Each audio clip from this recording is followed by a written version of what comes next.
할렐루야. 오늘 말씀은 이제 5장 6장으로서 다윗의 생애 약 20년 정도를 이 전체를 아우르고 있는 그런 내용입니다. 다윗이 이제 30세에 왕이 되었다라고 성경에 기록하고 있습니다. 4절에 보니까 다윗이 나이가 30세에 왕위에 올라 40년 동안 다스렸을 때, 이 30세라고 하는 나이는 이제 성경에서 보면은 특별한 나이입니다.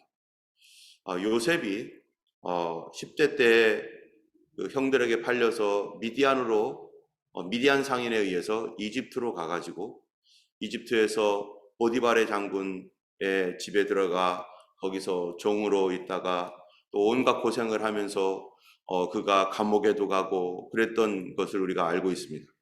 근데 그가 이집트 왕이 꿈을 꾸었는데 그 꿈을 해석하지 못해가지고 나중에 요셉이 감옥에서 불려나와서 그 꿈을 해석하고서 애굽의 총리가 된 때가 바로 30세입니다.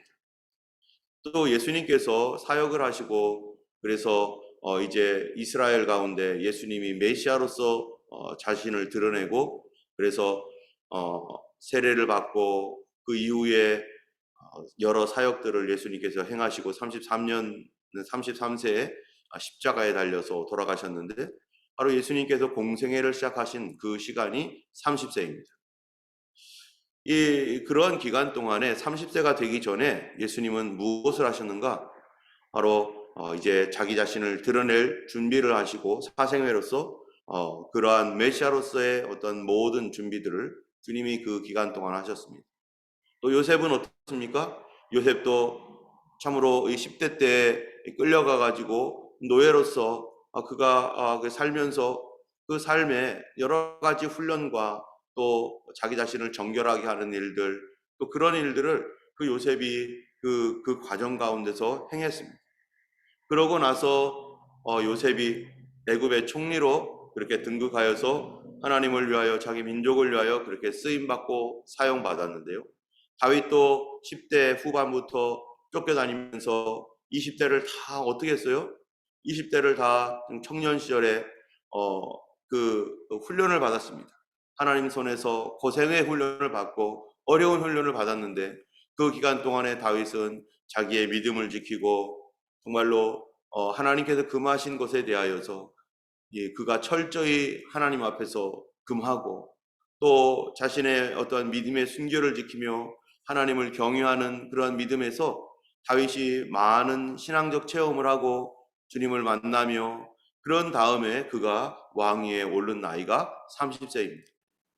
여러분, 이 하나님의 일을 할 때 그냥 올라갔던 사울은 어떻습니까? 백성들이 막 요구를 해서 빨리 달라, 지금 달라, 왜 우리에게는 왕이 없느냐 이러면서 사람들이 막 그렇게 요구했었을 때 그 사울은 하나님 손에 붙들려서 훈련받은 경험이 별로 없는 그냥 타고난 성품이 그는 그냥 착하고 좋은 사람이었고 또 그 사람은 겸손한 사람이었었어요. 그런데 딱 2년 만에 그가 자기 속에 있는 죄성을 드러내고 교만한 사람이 되어서 자기가 하나님으로서 자기가 하나님처럼 높아지는 그 일들이 일어났는데 바로 그 사람은 훈련받지 않았습니다. 그러나 예수님조차도 이 땅에 태어나서 인간의 그 모든 길들을 다 걸어가시고 예수님도 30세에 그 메시아로서의 사역을 하기 위해서 30년간을 주님께서 조용히 준비하시다가 그리고 3년 동안 예수님이 사역을 하신 거죠. 우리가 이 땅에 살고 또 하나님의 백성으로 부름을 받아서 살아갈 때 어떤 사람들은 이 많은 어려움과 고생이 있었던 사람들이 있습니다. 일찍부터 예수를 믿었던 사람들 중에서는 20대 때 정말로 많은 고생을 하고 또 30대 때도 뭐 어떤 사람 늦게 믿어서 그렇게 여러 가지 고생을 하면서 훈련을 받은 사람들이 있어요. 바로 이 훈련을 받은 사람들이 하나님 앞에 쓰임받고 하나님의 사역자로 쓰임을 받는 사람들이죠. 하나님 앞에 훈련받지 않고 사역자가 되거나 하나님께 훈련받지 않고 또 어떠한 일을 맡게 되면은 반드시 교만해진다는 것이죠.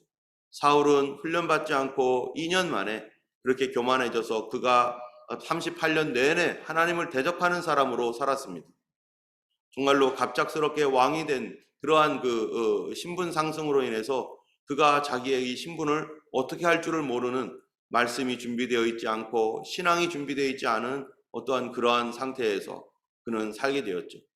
우리가 하나님의 자녀로서 하나님 나라의 그 백성으로서의 신분이 변했습니다. 예수님 믿고서 그렇게 변했을 때 하나님의 도우심이 아니고 주님께서 우리를 훈련시키지 않으시면은 바로 우리는 하나님 나라에 가기 어려울 수도 있어요.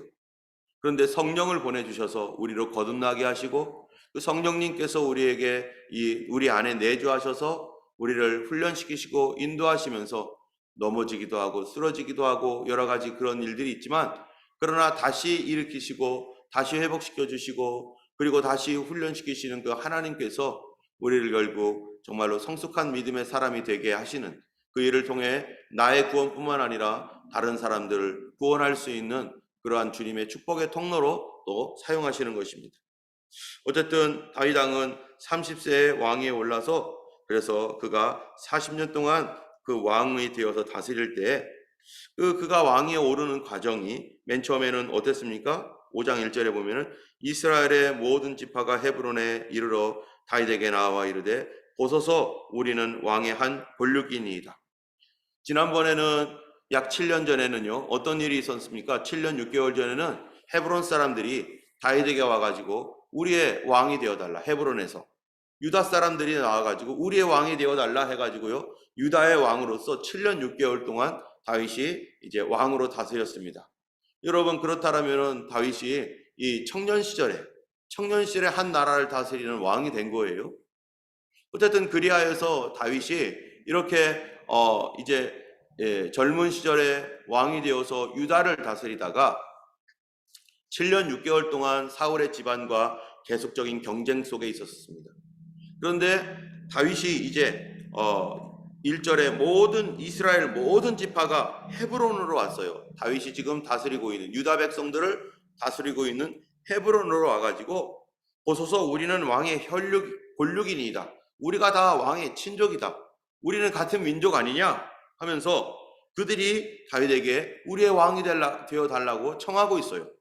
여러분, 지금 다윗은 전쟁을 통해서 왕이 된 게 아닙니다. 지금 사울 집안과 경쟁을 했지만 이스라엘과의 싸움에서 정복을 해가지고 하나씩 땅을 정복해 들어간 것이 아니라 다윗은 하나님께서 일하실 때까지 계속해서 기다리는 거예요. 자기 민족과 싸워서 왕이 되면은 정복군주로서 많은 사람들을 다치게 하고 죽게 한 그런 왕 자리에 하나님 나라의 왕으로서의 어떠한 그 위치에 있겠습니까?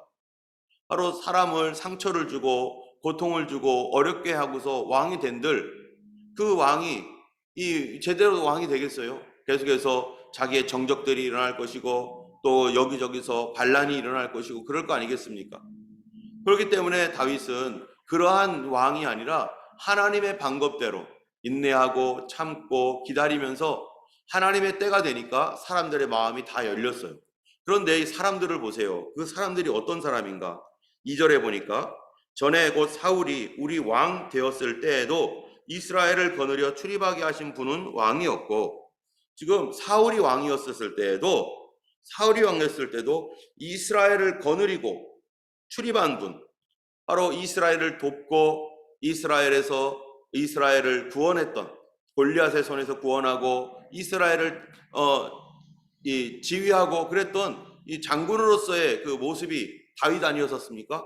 그때도 다윗이었고, 그 다음 말씀이 여호와께서도 왕에게 말씀하시기를 네가 내 백성 이스라엘의 목자가 되며 네가 이스라엘의 주권자가 되리라 하셨나이다 하니라.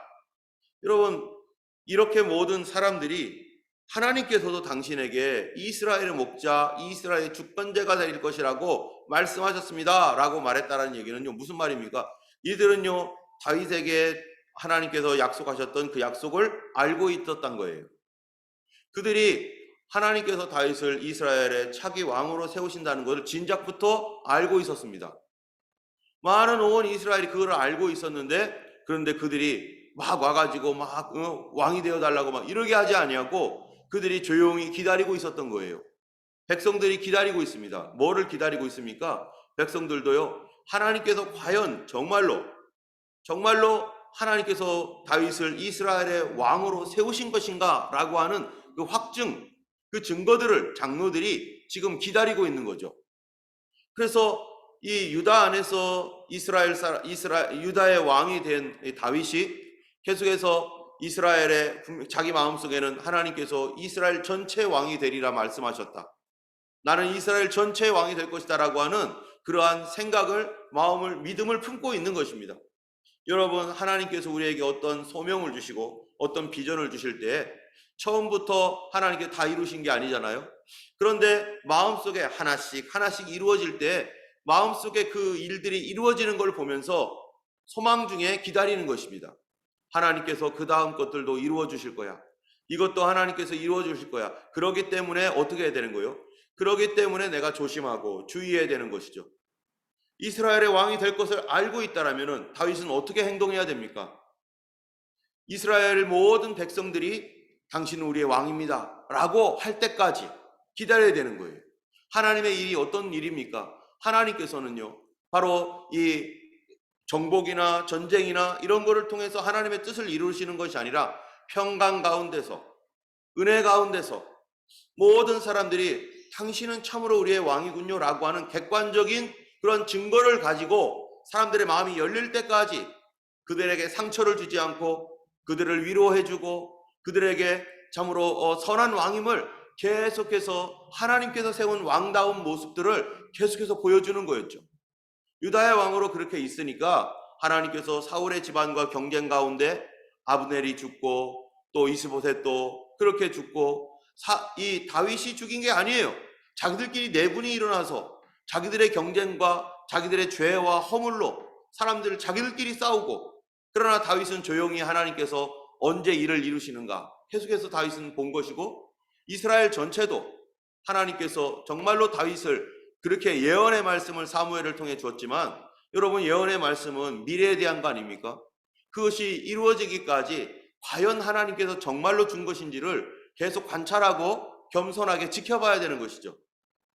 그래서 그것이 하나님의 뜻인지 아닌지 다윗도 계속해서 하나님이 하시는 그 일들을 생각하며 나는 장래 이스라엘 전체의 왕이 될 거니까 나의 행동에 있어서 조심하고, 또 아직 내 왕권 안에 들어오지 않은 다른 모든 11지파들을 어떻게 품을 것인가, 그거를 생각해야 되는 겁니다.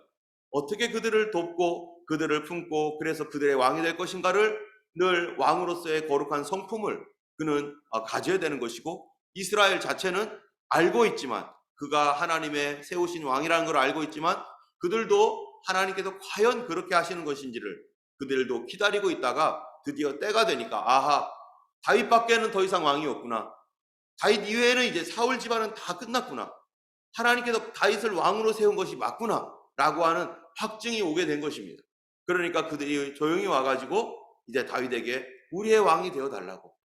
이러면 이 사람이 내가 왕이 되겠다고 나선 게 아니에요. 우리의 왕이 되어 달라고 사람들이 부탁을 하고 있는 거예요. 여러분의 한국에 있는 그 일들을 보세요. 어떤 대통령 후보가 그 사람이 나오려고 한 게 아니라 제발 좀 당신이 되어 달라고 막 이러고 있잖아요. 마치 이런 것과 같은 거예요. 당신이 되셔요. 당신이 돼서 이제 하나님의 뜻을 이루십시오 라고 이 이스라엘 백성들이 우리의 왕이 되어달라고 백성들이 하나님의 뜻을 확증하고, 다윗은 그것을 아하, 하나님께서 드디어 때가 되게 하셨구나, 그리고 다윗이 그거를 수락하는데요. 그래서 다윗이 어떤 일을 하느냐, 바로 기름 부음을 받습니다. 기름 부음을 받아서 이제 다윗이 이스라엘 전체 왕이 되는데, 그런데 왕이 되고 나니까 한 가지 문제가 생겨 있는데, 그게 뭐냐면은 이스라엘이 한 나라로서 이렇게 있는데요, 가나안을 정복하면서 각 지파마다 자기들이 정복해야 될 땅들을 대부분 정복했습니다. 그런데 문제는요, 이스라엘 정중앙에 예루살렘이라는 곳이 있는데, 이 예루살렘은 정복되지 않은 아직 여부수 족속이 거기를 요새를 가지고 있고, 여부스 족속이 거기를 딱 지키고 있어요. 이스라엘의 정중앙이 이 여부스 족속이 지키고 있으니까 다윗이 이것을 어떻게 해야 될까? 이것을 당연히 이것 때문에 참 골치 아픈 건데요. 그래서 다윗이 여기를 정복해 버립니다. 여부스에 아주 강력한 그러한 그 진들이 있었는데 다윗이 그 여부스를 정복했는데, 예루살렘이라고 하는 이 뜻이 뭐냐면은, 예루라고 하는 말은요, 거처지 또는 집, 이런 의미가 있어요. 그래서 샬람이라고 하는 것은 바로 평화라고 하는 것이죠. 그래서 예루살렘이라는 뜻이 뭡니까? 평화의 집, 평화의 도시라고 하는 그런 뜻을 가지고 있습니다. 그래서 다윗이 이 예루살렘을 정복하고 거기를 이스라엘의 수도로 삼게 되었습니다. 그 얘기를 바로 6절부터 이제 10절까지가 예루살렘을 수도로 삼게 된 그런 배경에 대해서 성경에서 얘기하고 있는 것이죠. 그리고 나서 예루살렘을 수도로 삼고 나서 10절에 보면은요, 만군의 하나님 여호와께서 함께 계시니 다윗이 점점 강성하여 가니라. 다윗과 하나님이 함께, 하나님이 다윗을 도우셔서, 근데 그냥 도운 게 아니라 여기 보면 만군의 하나님이라고 써 있어요. 여러분, 만군의 하나님이라고 하는 표현은 언제 사용합니까? 만군이라고 하는 것은요, host of hosts, 바로 이 군대 용어입니다. 하나님이 대장이시다, 하나님은 전쟁에 능하신 용사이시다라고 하는 그러한 그 전쟁의 승리를 주시는 하나님. 다시 말하면은 만군의 하나님이 다윗과 함께 하셨다는 것은 모든 전쟁마다 하나님께서 함께 하셔서 나머지 그동안에 이스라엘이 정복하지 못했던 그런 지역들, 하나님이 약속하셨던 지역들을 다윗 때에 다 정복하며 다 승리했다는 거예요. 그러다 보니까 그 소문이 누구에게까지 들리느냐? 이스라엘 내에서만이 아니라 외국에도 다 알게 되는 거예요. 와, 다윗은 정말 대단하다, 다윗과 잘 지내야겠구나. 사람들에게, 다윗이 다른 사람들에게도 유명해졌습니다. 그래서 11절에 두로왕 히람이 다윗에게 사절을 보내고 백향목과 목수, 석수 보내어서 다윗을 위하여 집을 지었어요. 다윗을 위한 집이 뭡니까? 왕궁이죠. 그런데 여러분, 여기 보면은 10절과 11절에 간격이 몇 년 차인가? 이게 20년 차입니다. 10절과 11절이요, 20년이 훌딱 지나갔어요. 이게 10절과 11절 내용이 어디에 있느냐면은 역대상 11장, 이제 11장에 이 예루살렘을 정복하는 내용이 나와요. 역대상이라고 하는 것은 이제 크로니컬, 순서대로 이렇게 이스라엘 역사를 기록한 거 아닙니까? 그런데 역대상에는 11장에 바로 이 예루살렘을 수도로 삼는 그 얘기가 쭉 나옵니다.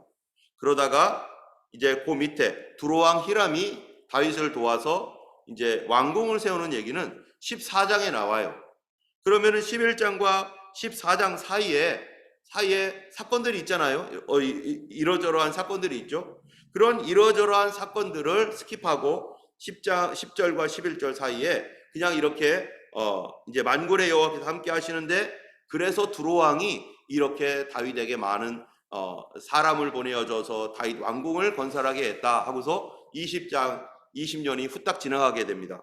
그렇지만 20년 사이에 일어났던 중요한 사건이 바로 사무엘하, 우리 오늘 읽었던 6장 사건입니다. 바로 다윗이 이제 바알레 유다로 가가지고 하나님의 교회를 메워오는 일을 하는 사건이 바로 10절과 11절 사이에 일어났었던 사건이에요.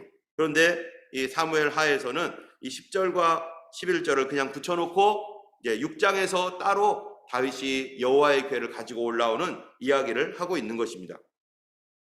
자, 그리고 나서 어쨌든 10절 다음에 이제 13절로 올라가면 13절로 가야 되는 것이죠. 만군의 하나님 여호와께서 함께 계시니 다윗이 점점 강성하여 가니라. 13절에 다윗이 헤브론에 올라온 후에 예루살렘에서 처첩들을 두었으므로 아들들과 딸들이 또 다윗에게서 났다. 여러분, 이 말씀이 의미하는 바가 뭡니까?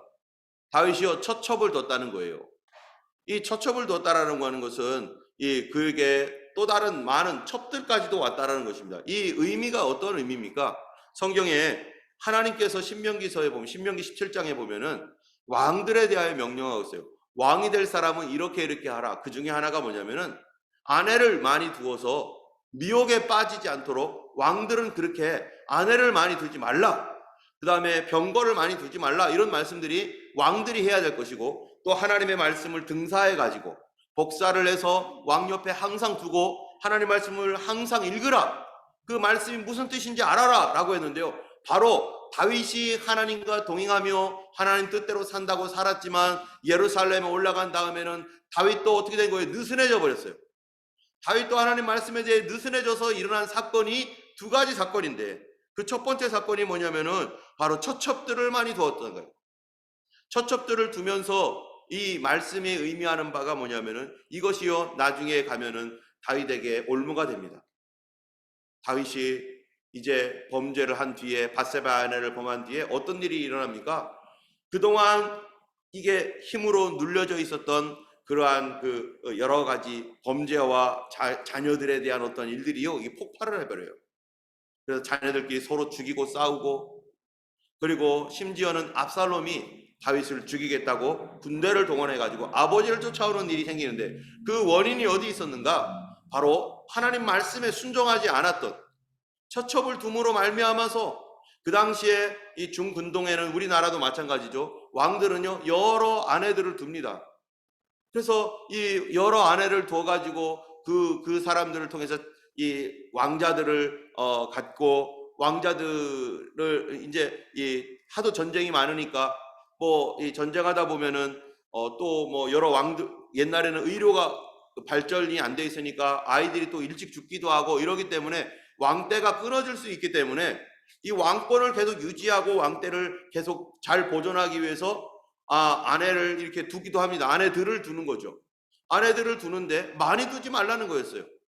그런데 다윗이 여기에서 이런 아내들을 여러 명을 둠으로 말미암아 첩을 뒀다는 거예요. 첩을 또. 그러므로 말미암아서 나중에 다윗의 삶에 뒤에서 이제 큰 어려움들을 겪는 그 원인이 되고 있는 것입니다. 하나님 말씀 앞에 순종하지 않았던 어떤 부분들이 이제 그것이 평화로울 때는 문제 없었지만 점점점 그런 것이 쌓여가고 있는 것이죠. 두 번째로는 하나님 말씀을 등사해서 항상 옆에 두라는 거였어요. 하나님 말씀을 항상 등사해서 두고 하나님의 말씀이 무엇인지를 늘 익혀야 됐습니다. 그래야지 왕으로서 통치를 하는 거예요. 그런데 다윗이 예루살렘 왕 된 이후에 그가 하나님의 말씀에 대해서 얼마나 정통했는가? 하나님 말씀을 공부하기를 게을리하고 하나님 말씀을 제대로 보지 않았습니다.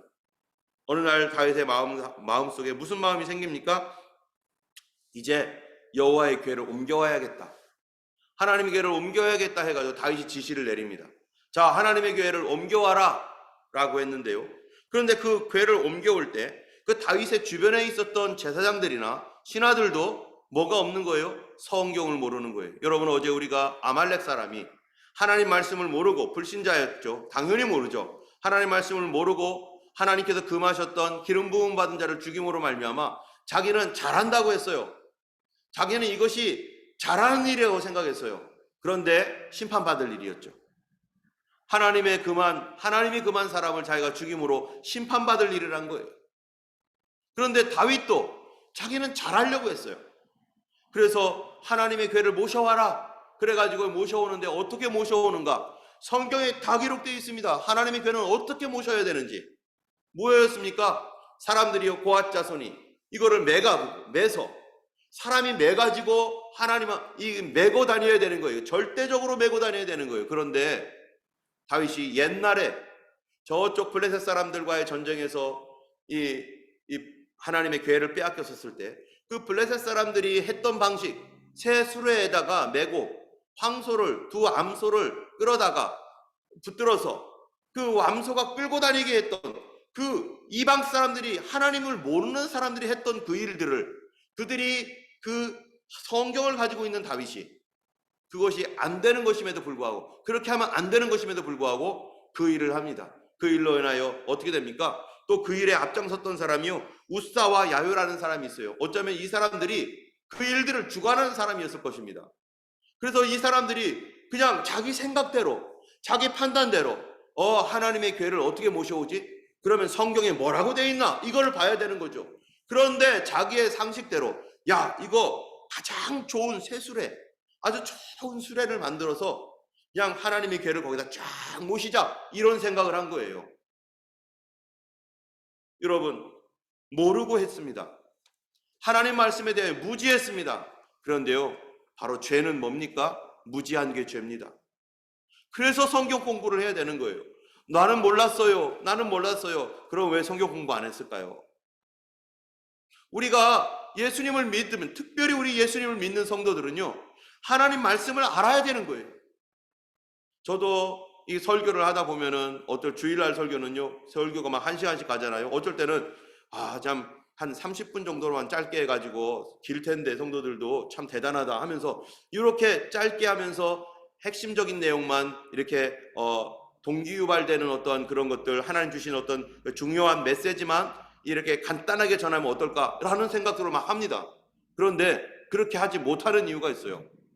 왜냐하면 성경에 대한 모든 기본적인 내용들을 성도들에게 가르쳐야 될 그런 부분들이 있기 때문에, 새벽기도 나오시는 분들이야 또는 성경 중간중간에 성경 공부를 하시는 분들이야 다 그렇게 그냥 이렇게 다 하면 척하면 아는 내용일 수도 있어요. 그러나 그렇지 않은 분들도 상당수가 있기 때문에 이분들에게 성경적인 지식이나 성경적인 배경들, 하나님의 어떤 말씀들에 대한 깊은 의미들을 이해시키기 위해서 성경에 있는 여러 가지를 쭉 설명을 하고 그런 내용을 하려다 보면은 어제처럼 지도도 보여주고 또 사진도 보여주고 어디에서 뭐를 했는지 이런 것들을 하려다 보면은 시간이 최대한 30분 가지고 뭐를 하겠어요? 때문에 하나님에 대한 말씀에 대한 기본적 지식들을, 성경적인 내용들을 함께 계속해서 증거하야지만이 성도들이 그래도 거기에서 10% 20% 정도밖에 못 알아듣는데, 그것마저 안 하면요, 교회를 20년 30년 다녀도 뭐를 몰라요? 성경을 몰라요. 그냥 설교를 해서 설교에 있는 어떠한 핵심적 교훈은 몇몇 가지 기억나는 게 있겠죠. 그런데 그런 것들은 다 잊어버리고 아무것도 없어요. 상당히 많은 사람들이, 상당히 많은 성도들이 성경을 모릅니다. 10년 20년 심지어는 집사님이 되고 권사님이 돼도 성경 몰라요. 이 아요와 이 우사가 하나님 말씀을 모르고 이거를 매야 되는데, 그런데 누구도 몰랐어요? 제사장도 아무 소리 안 하고 다윗도 아무 소리 안 하는 거예요. 그렇게 돼야 되나 보다. 그래도 되나 보다. 전문가라고 하는 아요와 우사가 하나님 말씀대로 하지 아니하고 인간적 생각으로 하다가 소가 베레스 우사에 와가지고 갑자기 뛰니까 법궤가 막 털렁털렁 거리면서 그냥 법궤가 갑자기 땅바닥으로 쏟아지려고 하는 그 찰나에 우사가 그거를 딱 자기가 잡아가지고 그것을 어떻게 하려고, 이게 지금 처음이 잘못되니까 모든 게 다 잘못되는 거예요. 여러분, 믿음 생활할 때나 무슨 일을 시작할 때 처음부터 잘해야 됩니다. 그거를 중간에 바꾸려고 하면은 그것이 보통 어려운 게 아니에요. 때문에 이러한 이 일로 인하여 우사가 그 자리에서 죽습니다. 그리고 나서 사람들이 생각합니다. 뭐가 잘못했지? 여러분, 죄는 뭡니까? 무지한 게 죄입니다. 내가 하나님의 말씀 난 몰랐어요. 바로 그게 죄의 특징입니다. 나는 그래서 믿지 못했어요. 바로 그게 죄의 특징이라는 거예요. 죄는 우리를 그런 식으로 덮어서 멸망시킵니다. 죄는 우리로 하여금 하나님 말씀을 듣지 못하게 만들고 믿지 못하게 만들고 하나님 말씀에 대해 무지하게 만들어서 무지한 가운데 죽게 만드는 것이 바로 죄의 특성이에요. 그렇기 때문에 우리가 하나님 말씀을 모르는 것은 익스큐스가 되는 것이 아닌 것입니다. 여러분, 오늘도 우리가 하루 살아가면서 참으로 우리의 주변에 예수님도 모르고 하나님도 모르는 죄 속에서, 무지의 죄 속에서 살아가고 있는 수많은 영혼들이 있습니다. 이 분들에게 참으로 특별히 우리 가족들, 우리 친척들, 살아가는 자녀들, 그들에게 하나님의 말씀이 들려지고 그 말씀이 마음속에 들어올 수 있도록 그들을 위해서 많이 기도하셔야 되고, 그 기도로 우리가 기도하는 그 시간은 주님이 활동하시는 시간입니다. 우리가 왜 기도합니까? 하나님이 그 시간에 활동하시기 때문입니다. 우리가 많이 기도하시고 오늘도 그 가족들의 구원을 위해서, 또 우리 형제 자매들의 육신의 연약함들, 질병을 위해서, 그들을 위해서 기도하실 때 우리 하나님께서 역사하시고 임재하실 줄로 믿습니다. 오늘 하루도 하나님 말씀 앞에 겸손하게 살아가며 참으로 주님의 그 뜻을 늘 구하는 하나님 말씀을 사랑하고 그 말씀 앞에 엎드리는 우리 모두가 되기를 예수님의 이름으로 축원합니다. 기도하겠습니다. 자비하신 하나님 아버지, 감사합니다. 참으로 저희들은 무지하고 어리석은 사람들입니다. 주님, 성령께서 우리의 어두운 눈을 밝혀주시고 우리의 머리에 쓰여져 있는 하나님, 우리의 눈에 가려져 있는 수건을 벗겨주셔서 참으로 주의 말씀을 알고 알 뿐만 아니라 하나님 성령께서 우리의 심령을 더욱 강하게 하시고 새롭게 하시고 온전케 하셔서 말씀을 따라가며 말씀을 사랑하며 아버지 하나님 말씀을 순종할 수 있는 그런 사람이 되게 하여 주옵소서.